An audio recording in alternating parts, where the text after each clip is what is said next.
Hogwarts Legacy on an iPhone sounds a little cursed, but there are ways to play it. There's no native iOS or iPadOS version, so on Apple devices, the realistic way to play it is through cloud streaming. And honestly, that fits this game pretty well because it's a big single-player adventure rather than some hyper-sweaty reaction test. In this video, I'll show you the easiest way to get it running on iPhone and iPad, then explain how to make the stream look cleaner and feel better on a controller. Boosteroid is the first and simplest option. It's a bring-your-own-games cloud service. You own the game on any of the stores where it's available, and Boosteroid runs it on their machines and streams it to your device. To start playing, you just create an account or sign up with Google, pick a subscription plan, and search for the game. Then you just click play for the version of the game that you own, enter your store logins, and you're in camp. If you want tap and play and nothing else, Boosteroid is where I'd start.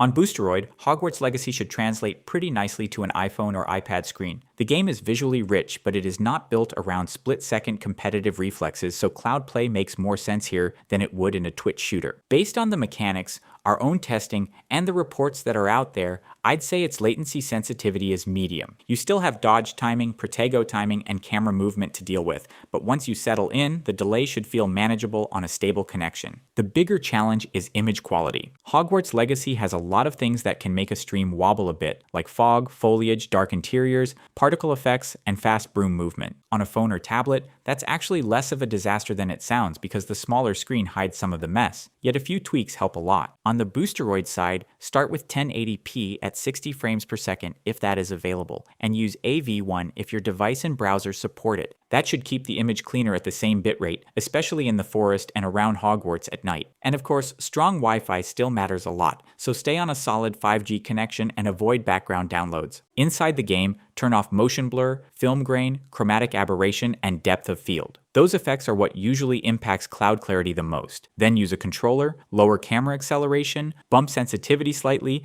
and if targeting feels weird, try disabling camera relative targeting.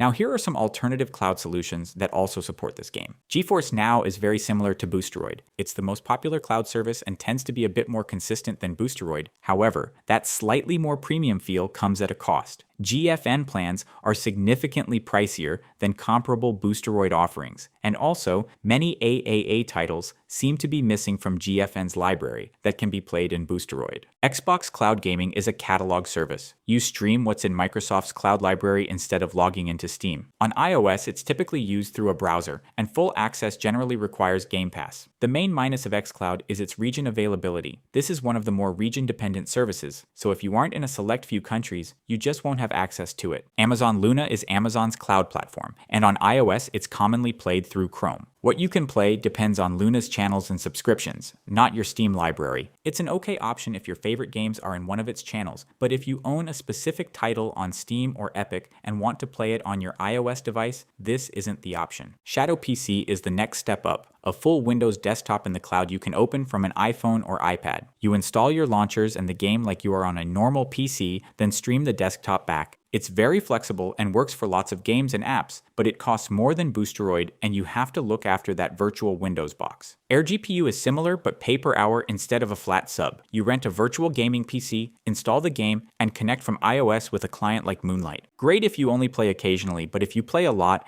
the hourly and storage costs add up fast. Cloud Deck uses Linux and Proton to run your Steam and Epic game and is another option that can work here. However, in its current state, I struggle to recommend it. Its rigs are the weakest out of all services mentioned here, its library is pretty limited, and though its pricing is okay, Boosteroid gives you a lot more value for about the same money. So while this is an option, I would really only consider it out of curiosity, or if for some reason I had problems with the other services. Ultimately, our main choice for this game remains Boosteroid.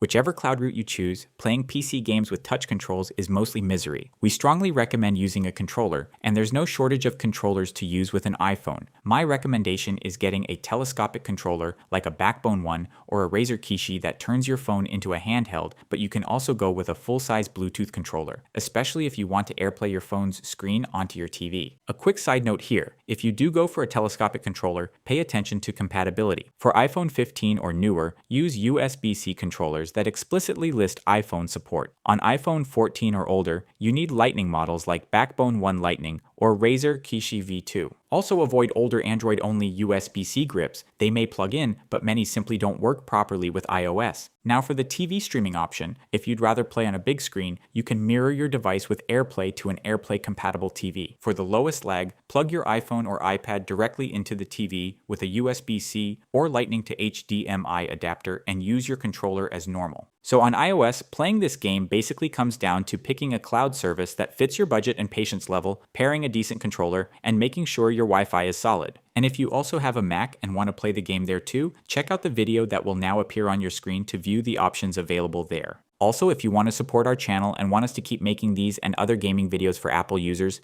make sure to like this video and subscribe to our channel. It helps us greatly.